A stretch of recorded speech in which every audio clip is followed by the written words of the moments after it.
Jedes Creative, was du in deinem Werbekonto launch, wird an einem gewissen Punkt nicht mehr funktionieren. Und ich habe schon mehrfach Brands gesehen, die ein achtstelliges Business aufgebaut haben und dabei 3 Winning Ads hatten, die das ganze Business getragen haben. Und als die nicht mehr funktioniert haben und ausgebrannt sind, lag dann der Neukundenumsatz plötzlich 40-50% unter dem Vorjahr und es gab tatsächlich keinen Weg mehr wieder zurück. Es gibt eine Möglichkeit, die Lebenszeit, sage ich jetzt mal, von Winning Creatives zu verlängern und das zeige ich dir auch in diesem Video. Steigen wir direkt ein. Jede Ad hat nämlich ihre maximale Spend-Kapazität. Das ist einfach so. Eine Ad startet, läuft durch, du scalest, siehst, dass es effizient ist, scalest weiter, siehst, dass die Effizienz weniger wird und dann hält die Ad ihre Performance noch über eine gewisse Laufzeit und dann bricht es im Grunde ein oder die Effizienz wird einfach bei gleichbleibendem Budget einfach geringer und alles, was du quasi unter dieser Kurve siehst,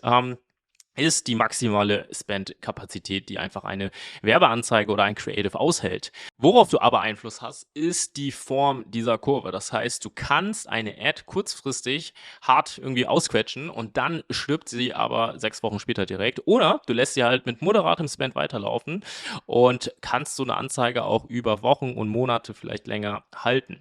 Und was davon die richtige Methode ist, hängt tatsächlich eher von deinem Business ab. Das heißt, wie viel Ware hast du eigentlich gerade in Stock, was abverkauft werden muss? Wenn du eine Brand hast, die sehr schnell ihre Ware abverkaufen muss, um das gebundene Kapital wieder in Cash zu wandeln, musst du natürlich so schnell wie möglich das Ganze ausquetschen.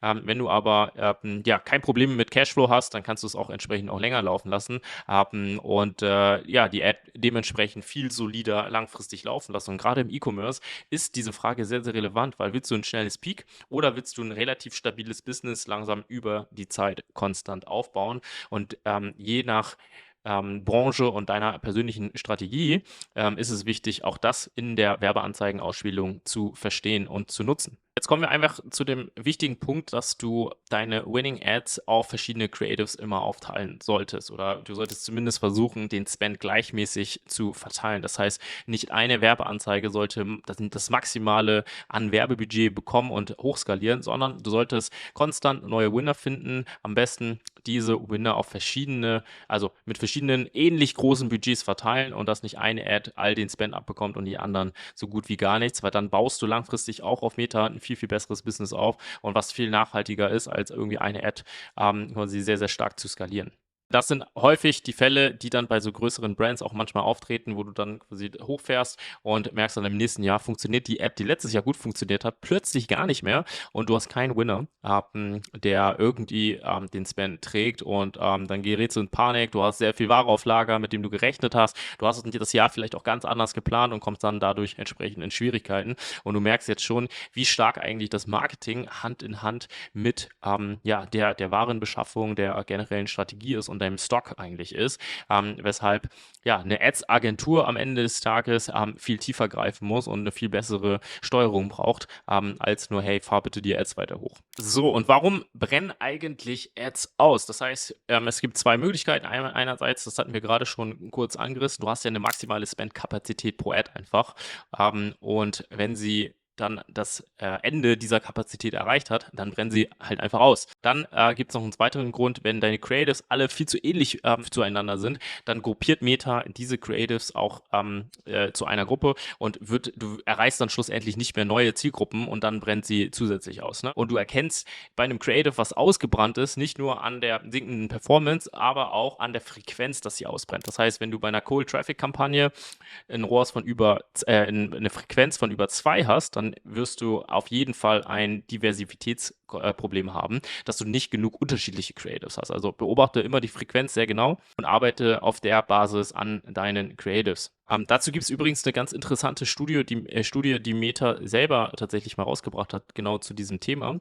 Das heißt, wenn ich als User eine Ad die identische Ad zweimal hintereinander sehe, dann sinkt die Kaufwahrscheinlichkeit von mir, dass ich dein Produkt dann schlussendlich kaufe, sehr, sehr drastisch. Wenn ich aber schlussendlich eine Werbeanzeige sehe und dann nochmal eine zweite Werbeanzeige, die unterschiedlich ist, sehe, erhöht es meine Kaufwahrscheinlichkeit. Das ist halt ein ganz wichtiger Punkt, den ich dir hier mitgeben möchte, den ganz viele Brands gar nicht so auf dem Schirm haben. Dann gibt es natürlich noch einen weiteren Grund, weshalb Werbeanzeigen auch ausbrennen können, weil deine Audience vielleicht zu klein ist. Ne? Wenn du jetzt zum Beispiel eine Ad hast an Marathonläufer oder dein Produkt speziell auf Marathonläufer ausgerichtet sind und du denen irgendwie mit dem Produkt zeigst, hey, du kannst irgendwie einen Marathon unter 4 Stunden laufen, dann ist es so, dass die Audience auf der einen Seite sehr nischig ist und dann diese Zielgruppe natürlich auch über eine gewisse Zeit churnt, also die hört einfach auf. Das heißt, wenn ich meinen Marathon gelaufen bin unter 4 Stunden, da habe ich ja schon mein Ziel erreicht. Das heißt, ich bin gar nicht mehr in deiner Zielgruppe und gar nicht mehr interessant dafür.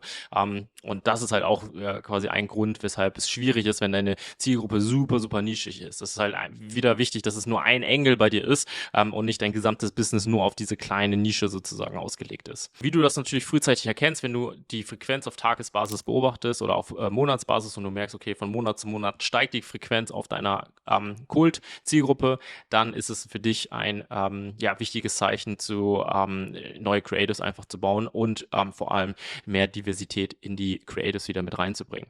Jetzt kommen wir zu dem Punkt, was machst du eigentlich, wenn du merkst, dass deine Winner nicht mehr so gut funktionieren und wie kannst du diese Ads wieder reaktivieren? Hebel Nummer 1 funktioniert nach wie vor, auch wenn viele ahnungslose Leute da draußen etwas anderes predigen, die Hook auszutauschen. Meta erkennt auf Basis der Hook, dass es wieder ein neues Creative ist. Und auch wenn viele sagen, das ist nicht so, das ist so. Wir haben es getestet. Wir haben Creatives, die 100.000 Euro Spend hatten, einfach mit einer neuen Hook vorne versehen. Die Hook muss natürlich dementsprechend auch gut sein. Und kannst dann wieder 50 bis 100.000 wieder auf das gleiche Creative jagen und es funktioniert trotzdem. Es muss wirklich grundlegend eine neue Hook sein, die vielleicht auch ein bisschen länger geht als 5, 6 Sekunden.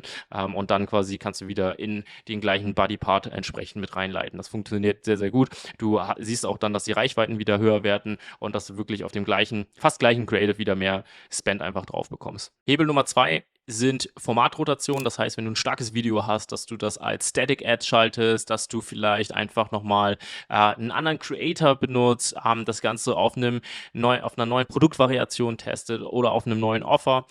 Das funktioniert auch extrem gut.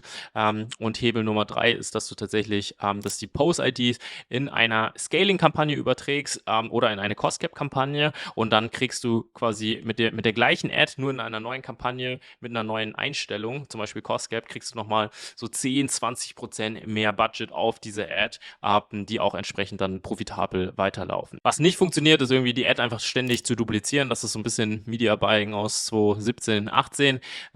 Das solltest du auf jeden Fall nicht machen, aber so in so eine Scaling-Kampagne und eine Testing- und eine Cost Cap-Kampagne kannst du es definitiv machen. Wenn du an dieser Stelle merkst, hey, das Thema ist super interessant, ich brauche eigentlich mehr Creatives und mehr Diversität, dann kannst du unter diesem Video auch einen Termin mit uns buchen. Wir produzieren für Brands ständig neue Creatives. Wir sind absolute Experten in diesem Bereich und wissen ganz genau, welche Creatives in dem jeweiligen Markt auch funktionieren und sind mittlerweile so gut da drin, dass wir dir wöchentlich neue Creatives anliefern könnten und auch dafür sorgen können, dass dein Ad-Account konstant weiter durchläuft. Das heißt, wenn du bis hierhin geschaut hast, buch dir auf jeden Fall einen Termin. Wichtig nochmal zum Abschluss hier von diesem Video, wie viele Creatives brauchst du eigentlich? Ich sage immer, pro 1.000 Euro Adspend mindestens ein neues Creatives pro Monat. Das heißt, wenn du 30.000 Euro Adspend hast, brauchst du mindestens 30 neue Creatives pro Monat. Du solltest einen Teil von diesen 30 Creatives auf Iteration fokussieren. Also du kannst jetzt sagen, okay, 10 davon sind Iterationen. Dann hast du nochmal 10 komplett neue Konzepte und dann hast du zum Beispiel 10 nochmal irgendwie Varianten in verschiedenen Formaten davon. Ne? Also du kannst dir das so grob aufteilen, aber so sorgst du dafür, dass du auch jeden Monat wirklich konstant neue Creatives hast und nicht einfach das Ganze nebenbei läuft und du erst neue Creatives produzierst, wenn es dann schon zu spät ist. Das war es auch von meiner Seite. Ich wünsche dir viel Erfolg mit diesen Informationen. Abonniere auf jeden Fall meinen Channel, um dran zu bleiben. Und ansonsten sehen wir uns wieder im nächsten Video. Ciao.